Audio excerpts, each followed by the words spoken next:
சிறுவயதிலிருந்தே நாங்கள் ஒன்றாக படித்து வளர்ந்தோம். அருண் என்னை விட சற்று இளையவன் என்றாலும் அவன் என் சிறந்த நண்பன். நான் எப்போதும் அருண் வீட்டுக்கு சென்று வருவதுண்டு. அருணின் அம்மா மாதவி மிகவும் அழகாக இருப்பார். தன் வயதைவிட பாதியாக தோற்றமளிக்கும்படி தன்னை மிக சிறப்பாக பராமரித்து வந்தவர். அவர் அழகாக இருப்பதுடன் பொத்து உணர்ச்சியுடனும் இருப்பார். எனக்கு அவரை பார்த்ததுமே மிகவும் பிடிக்கும். ஆனால் நண்பனின் அம்மா என்பதால் நான் எதையும் வெளிக்காட்டாமல் ஒரு மரியாதையான தூரத்தை பேணி வந்தேன். பல வருடங்கள் இப்படியே ஓடின. ஒருநாள் மாலை சுமார் 7 மணி அளவில் மாதவி அத்தையிடமிருந்து எனக்கு திடீரென ஒரு அழைப்பு வந்தது. தேவா, எனக்கு ஒரு உதவி செய்ய வேண்டும் என்றார். சொல்லுங்க அத்தை என்றேன். நான் இப்போதுதான் வீட்டிற்கு வந்தேன். குளியல் அறைக்கு சென்றபோது கால் தவறி கீழே விழுந்துவிட்டேன். காலில் பலத்த அடிபட்டிருக்கிறது. அருணின் அப்பா அவசரமாக வெளியூர் சென்றுவிட்டார். அருணும் சென்னையில் இருக்கிறான். என்னால் கொஞ்சமும் நகர முடியவில்லை. எப்படியோ தவழ்ந்து ஹால் வரை வந்துவிட்டேன். எனக்கு பயங்கரமாக வலி இருக்கிறது. நீ உடனே வந்து ஒரு வலி நிவாரண மாத்திரை மற்றும் ஸ்ப்ரே வாங்கிட்டு வா என்று மிகவும் வேதனையுடன் சொன்னார். நான் அவர்கள் வீட்டிலிருந்து 5 நிமிட தூரத்தில்தான் இருந்தேன். உடனே மருந்தகத்தில் மாத்திரை ஸ்ப்ரே வாங்கிக் கொண்டு வீட்டுக்கு விரைந்தேன். நான் போய் சேரும்போது அத்தை மாதவிதான் கதவை திறந்து வைத்திருந்தார். அவர் ஒரு காலை மேலே தூக்கியபடி சோபாவில் அமர்ந்திருந்தார். நான் உள்ளே சென்று சோபாவில் அவரின் கால் அருகே அமர்ந்தேன். அத்தே, நீங்கள் ஏதாவது சாப்பிட்டுவிட்டு மாத்திரையே போட வேண்டும், இந்த ஸ்ப்ரேயையும் பயன்படுத்த வேண்டும் என்றேன். அவர், சரி தேவா, ஆனால் என்னால் அசைவதற்கே அரை மணி நேரம் ஆனது. என்னால் இங்கிருந்து நகரவே முடியவில்லை.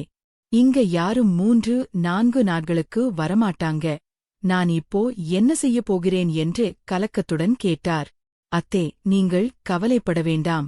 நான் இருக்கிறேன், எல்லாவற்றையும் நான் பார்த்துக் கொள்கிறேன் என்றேன். இதைக் கேட்டதும் அத்தைக்கு சற்று ஆறுதல் கிடைத்தது. நான், அத்தே, உங்களுக்கு என்னவெல்லாம் செய்ய வேண்டும் என்று சொல்லுங்கள், இரவு உணவை ஆர்டர் செய்துவிடலாம். நீங்கள் கவலை வேண்டாம் என்றேன். பிறகு அத்தே, இது எப்படி நடந்தது என்று கேட்டேன்.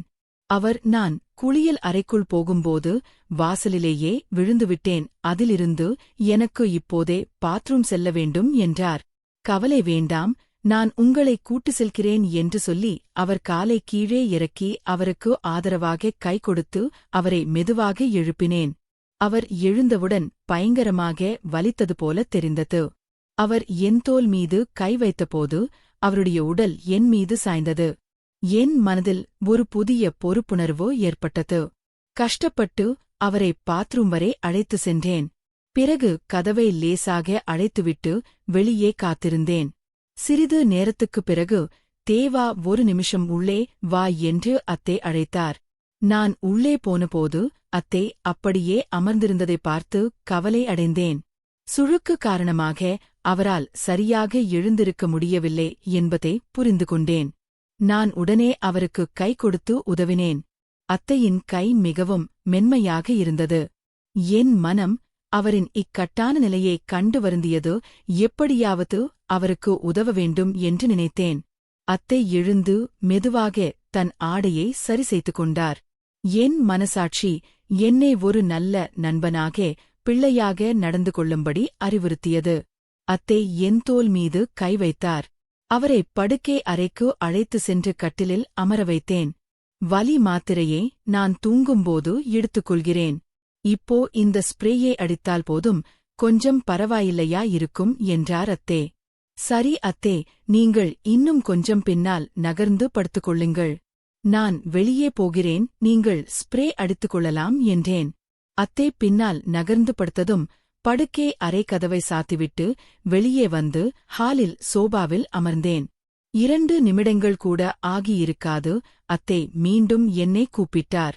நான் உள்ளே சென்றதும் அத்தை என்னை பார்த்து, தேவா, என்னால் அசைவதற்கு கூட முடியவில்லை, பயங்கரமான வலி இருக்கு, தயவு செய்து நீயே இந்த ஸ்ப்ரேயை அடித்துவிட முடியுமா, வேறு வழியே இல்லை என்று கேட்டார். நான் சற்று தயக்கத்துடன் அத்தே, நான் என்று இழுத்தேன். என் பேச்சை பாதியில் நிறுத்திய அவர், ஆமாம், தேவா, எனக்கு புரிகிறது, ஆனால் வேறு வழி என்ன இருக்கிறது, நீயே சொல் என்றார். சரி அத்தே, உங்கள் விருப்பம் என்றேன். எனக்கு வேறு எதுவும் தோன்றவில்லை, நீ சற்றும் சங்கடப்படாமல் செய் என்றார். நான் உடனே வெளியே சென்று பிரதான வாசலை உட்புறமாக பூட்டினேன். பிறகு ஹால் கதவையும் உள்புறமாக தாளிட்டேன். இறுதியாக படுக்கை அறை கதவை மூடிவிட்டு கட்டிலில் அமர்ந்தேன். என் மனதில் பலவிதமான எண்ணங்கள் ஓடின. அப்போது அத்தே என்னை மெதுவாக தலையணை மீது படுக்கவை என்றார். நான் அவரின் தலையை மெதுவாக தலையணை மீது வைத்து படுக்க வைத்தேன். நான் அவரின் கால் அருகே அமர்ந்தேன். அச்சத்தால் எனக்கு என்ன செய்வது என்று தெரியவில்லை. அத்தே, மீண்டும் தயவு செய்து வெட்கப்பட வேண்டாம். எனக்கு மிகவும் பலி இருக்கிறது, தைரியமாக செய் என்று சொன்னார். இதைக் கேட்டதும் எனக்கு சற்று தைரியம் வந்தது. நான் அத்தையின் சல்வாரை லேசாக மேலே தூக்கி வலி உள்ள இடத்தில் ஸ்ப்ரே அடித்தேன். அத்தையின் காலில் காயம் இருந்ததால் என் கவனம் முழுவதும் அவருக்கு உதவுவதிலேயே இருந்தது. நான் குனிந்து அவர் சுட்டிக்காட்டிய இடங்களில் ஸ்ப்ரேயை அடித்தேன். ஸ்ப்ரே அடித்ததும், அத்தே, இப்போது லேசாக தேய்த்து கொடு, அப்போதான் வலி குறையும் என்றார். நான் என் உள்ளங்கைகளைக் கொண்டு அவர் சொன்ன இடங்களில் மருத்துவ மசாஜ் செய்வது போல தேய்த்துவிட்டேன். என் மனதில் இருந்த தயக்கங்கள் மெல்ல மறைந்தன. அத்தே என்னை ஒரு சிறந்த உதவியாளராக பார்ப்பது போல தெரிந்தது. காலில் லேசாக செய்து முடித்ததும், அத்தே, நான் முதுகில் விழுந்ததால் அங்கும் வலி இருக்கிறது, அங்கும் ஸ்ப்ரே அடித்து லேசாக மசாஜ் செய்து கொடுக்க முடியுமா என்று கேட்டார். இப்போது எனக்கு மிகவும் வியப்பாக இருந்தது. ஏனெனில் அத்தையின் முதுகு பகுதிக்கு நான் செல்ல வேண்டும். நான் பயந்ததே அத்தே உடனடியாக புரிந்து கொண்டார்.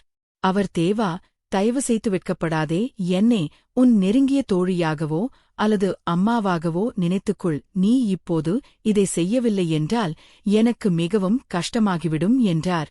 நான், இல்லை அத்தே, நீங்கள் கஷ்டப்பட நான் விடமாட்டேன் என்றேன். எந்த கவலையும் வேண்டாம், சங்கடப்படாமல் இந்த வேலையே செய் என்றார் அத்தே. நான் அத்தையின் முதுகில் கை வைத்து அவரை பத்திரமாக கட்டிலில் அமர வைத்தேன். என் மனதில் பல எண்ணங்கள் ஓடத் தொடங்கின. பிறகு மெதுவாக ஸ்ப்ரே அடித்து முதுகில் உள்ள வலியை குறைக்க லேசாக மசாஜ் செய்தேன். அவர் கட்டிலில் அமர்ந்திருந்ததால் நான் கவனமாக அவரை படுக்க வைத்தேன். அவரது நிலையை கூர்ந்து கவனித்தேன்.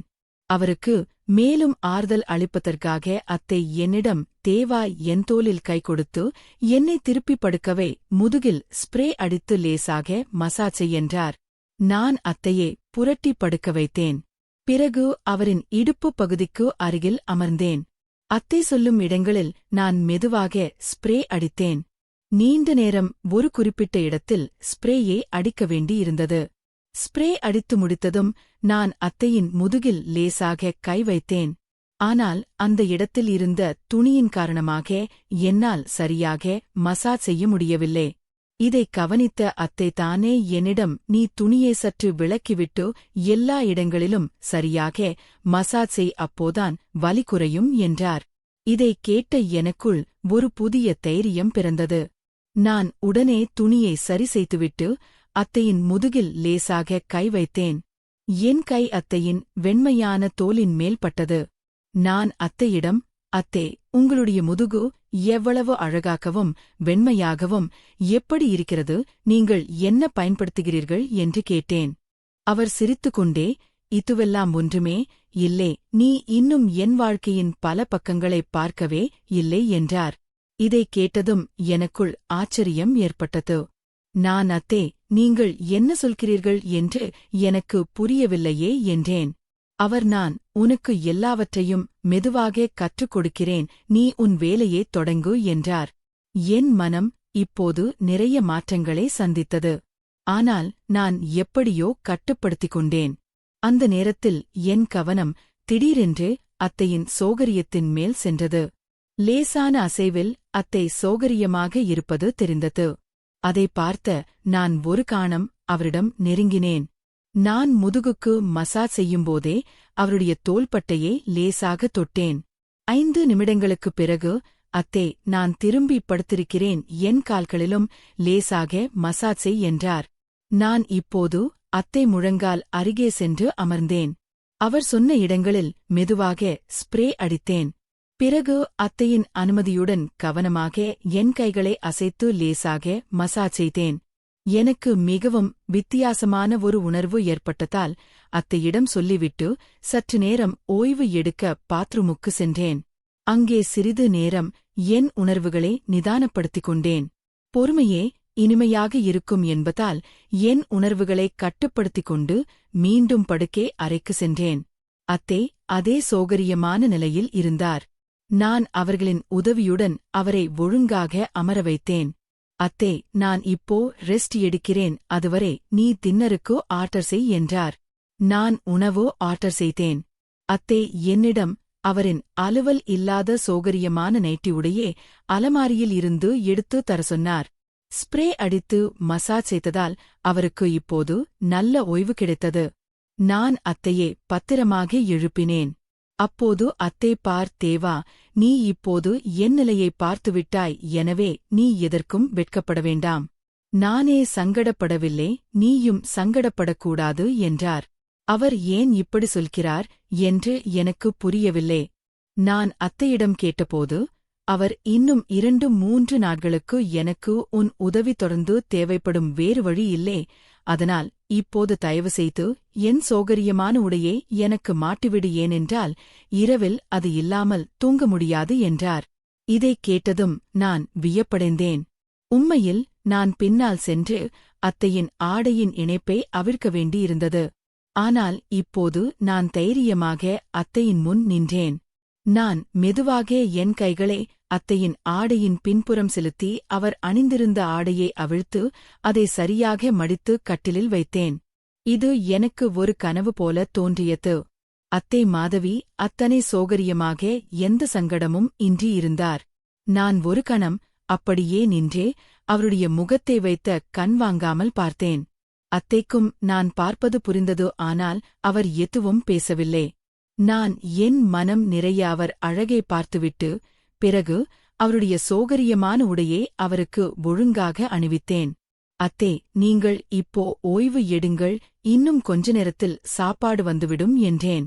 உடனே அத்தே எனக்கு மீண்டும் பாத்ரூம் போக வேண்டும் என்றார். நான் அத்தையை பாத்ரூம் வரை அழைத்து சென்றேன். அத்தே அமர்ந்ததும் நான் வழக்கம் போல கதவை சாத்திவிட்டு திரும்பி நின்றேன். ஏனென்றால் நான் மறுபடியும் அவருக்கு உதவ வேண்டியிருக்குமே. சில கடங்களில் அத்தையின் குரல் கேட்டது.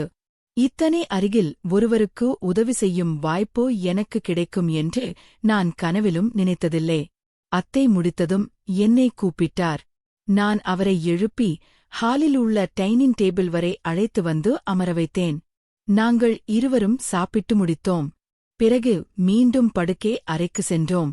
நான் அத்தைக்கு வலி நிவாரண மாத்திரையை கொடுத்தேன். அத்தே, நான் ஹாலில் சோபாவில் படுத்துக்கொள்கிறேன் என்றேன்.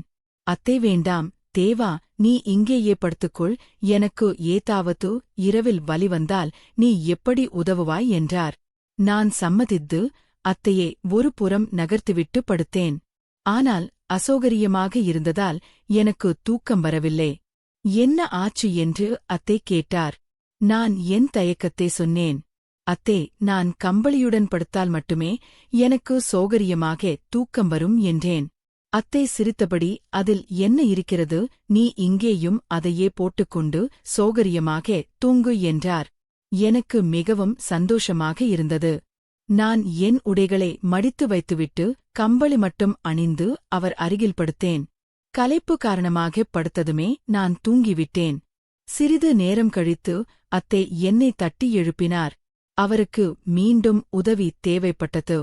நான் அவரை படுக்கையிலிருந்து பாதுகாப்பாக எழுப்பி பாத்ரூமிற்கு அழைத்துச் சென்றேன். இந்த முறை நான் கதவை திரும்பி நிற்காமல் அத்தையை பார்த்தபடியே நின்றேன். அத்தைக்கு இதில் எந்த சங்கடமும் இல்லை. என்னை பார்த்து அவர் லேசாக புன்னகைத்தார். நான் பக்கத்தில் நின்றிருந்தாலும் அத்தையின் முகத்தில் எந்த வருத்தமும் தெரியவில்லை. ஆனால் அத்தை இப்படி செய்வதை பார்த்து என் மனம் மிகவும் நிம்மதி அடைந்தது. தூக்க கலக்கத்தில் இருந்த நான் அத்தையை பார்ப்பது எனக்கு பெரிய மகிழ்ச்சியாக இருந்தது. அது என் முகத்திலும் தெளிவாக தெரிந்தது. அத்தையின் பார்வை என் மீது விழுந்தது, ஆனால் அவர் எதுவும் பேசவில்லை. அத்தை முடித்ததும் நான் அவரை படுக்கையறைக்கு அழைத்து சென்று கட்டிலில் படுக்க வைத்தேன். என் மனம் மட்டும் அமைதி அடையவில்லை. என் மனதில் பல எண்ணங்கள் ஓடிக்கொண்டிருந்தன. அப்போது அத்தை என்னை பார்த்து, தேவா, நீ கவலைப்படாதே, உன் மனநிலையை நான் புரிந்து கொள்கிறேன், உனக்கு இப்படி தோன்றுவது சகஜம்தான் என்றார். அவர் தொடர்ந்தார், நீ வந்தது முதல் நான் கவனித்து வருகிறேன். என்னை பார்த்து கொள்ளும் விதத்தில் நீ மிகவும் அக்கறையாக இருக்கிறாய். உனக்கு வாய்ப்பு இருந்தும் நீ என்னை தவறான எண்ணத்துடன் பார்க்கவில்லை. எந்தவொரு அத்துமீறலையும் செய்யவில்லை. உன்னிடத்தில் வேறு யாராவது இருந்தால் என் இந்த சூழலை நிச்சயம் தவறாக பயன்படுத்தியிருப்பார்கள். அதற்காக நான் உன்னை பாராட்டுகிறேன். இன்னொரு விஷயம் சொல்கிறேன், இதே நம் இருவருக்குள்ளேயே இருக்க வேண்டும். யாரிடமும் சொல்ல மாட்டாய் என்று எனக்கு வாக்கு கொடு என்றார். நான் ஆம் என்று சொன்னதும், அத்தே, உனக்கு நான் உதவி செய்ய வேண்டியிருந்தபோது உன் அன்பு என்மீது பட்டதில் எனக்கும் ஒரு புதிய நம்பிக்கை ஏற்பட்டது. இன்று நீ செய்த உதவிகள் எனக்கு மிகவும் ஆறுதலாக இருந்தது. இப்போது நீ இவ்வளவு செய்திருக்கிறாய், எனக்கு இன்னொரு சிறிய உதவியே செய்ய முடியுமா என்று கேட்டார். நான் உற்சாகத்துடன், சொல்லுங்க அத்தே, நான் எல்லாவற்றையும் செய்கிறேன் என்றேன். அத்தை மெதுவாக, பல வருடங்களாக உன் மாமாவுடன் நெருங்கி பேச வாய்ப்பு இல்லை. அவருக்கும் எனக்கும் வயது வித்தியாசம் அதிகம். அதோடு மாமாவும் என்மீது அதிக அன்பு காட்டுவதில்லை. அதனால் என் மன தேவைகள் ஒருபோதும் பூர்த்தியானதில்லை. உனக்கு சம்மதம் என்றால் இன்று என் தனிமையை போக்கி எனக்கு துணையாக இருக்க முடியுமா என்று கேட்டார். இதைக் கேட்டதும் எனக்குள் மகிழ்ச்சி பெருக்கெடுத்தது. நான் உடனே, ஆனால் அத்தே, உங்களுக்கு பயங்கரமாக வலி இருக்கிறதே என்று கேட்டேன். அவர் சிரித்தபடி, என் வலி முன்பே குணமாகிவிட்டது. சில நிமிடங்களுக்கு முன் உன்னை சோதிக்கவும் உன்னோடு பேச வேண்டும் என்பதற்காகத்தான் எனக்கு வலிப்பதாக ஒரு சின்ன நாடகம் ஆடினேன் என்றார். இதைக் கேட்டதும் எனக்கு எல்லையற்ற சந்தோஷம். நான் எந்த யோசனையும் இன்றி ஒரு நொடியில் அத்தே அருகில் நெருங்கினேன். அத்தே, உனக்கு என்ன விருப்பமோ அதை பேசலாம் என்றார்.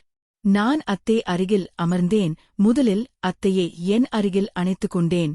அத்தை இப்போது என் கைகளைப் பற்றி தன் அருகில் இழுத்து கொண்டார்.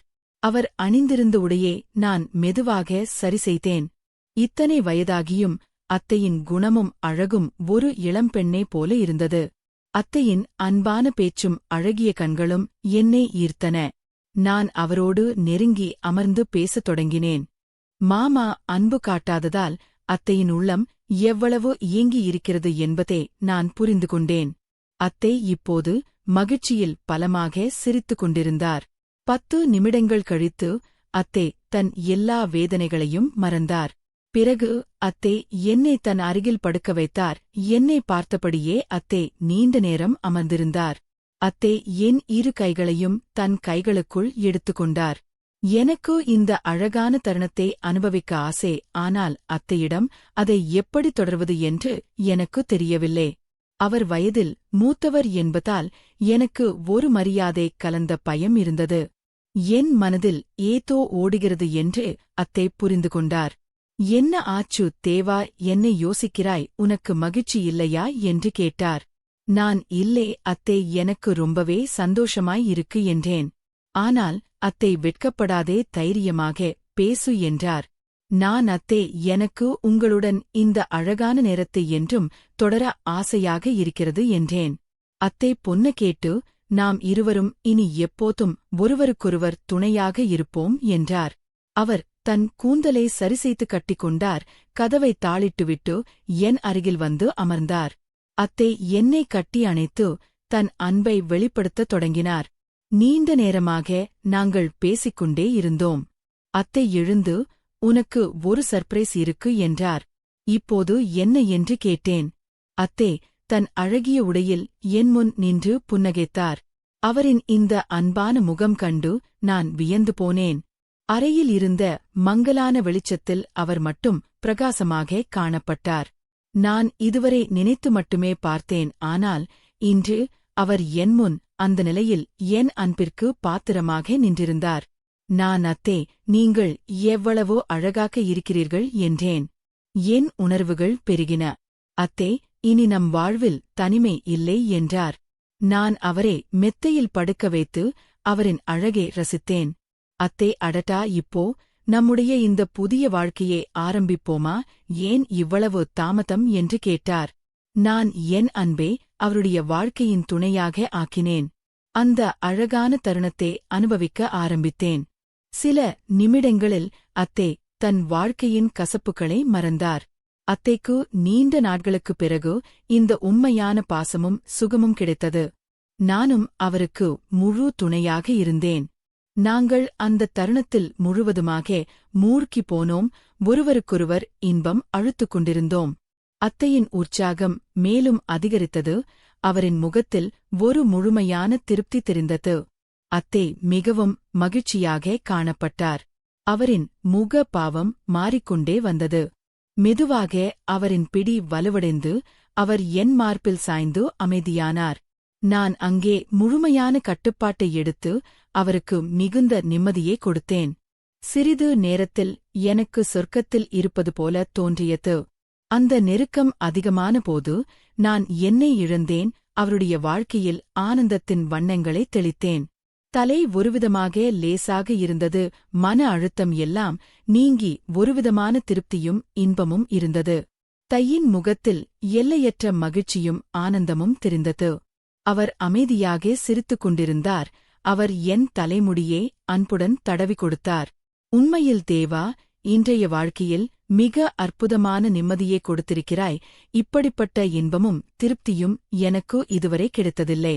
உண்மையிலேயே தேவா, நீ பார்ப்பதற்கு சிறியவன், ஆனால் உன் அன்பும் பலமும் மிக அதிகம். என் மாமாவை விட நீ 2 மடங்கு சிறந்தவன் என்று கூறினார். நான் அத்தையை பார்த்தபடியே இருந்தேன். அத்தை, ஏன் என்னை பார்த்துக் கொண்டிருக்கிறாய் என்று கேட்டார். நான் முதலாக அருளுடன் உங்கள் வீட்டிற்கு வந்தபோது இருந்தே எனக்கு உங்களை பிடித்துவிட்டது. ஆனால் நண்பனின் அம்மா என்பதால் நான் உங்களை நேராக பார்த்ததில்லை. ஆனால் நான் உங்கள் வீட்டிற்கு வரும்போதெல்லாம் என் பார்வையைத் தவிர்த்து உங்களை ரசித்தபடியே இருப்பேன். நீங்கள் மிகவும் அழகாக இருக்கிறீர்கள் என்று என் காதலே அவரிடம் சொன்னேன். முற்று பெற்றது. எங்களின் கதைகள் உங்களுக்கு பிடித்திருந்தால் வீடியோவை லைக் செய்து உங்கள் நண்பர்களுக்கும் பகிர்ந்து எங்களை ஊக்குவியுங்கள். நம்ம சேனலை சப்ஸ்கிரைப் செய்ய மறக்காதீங்க.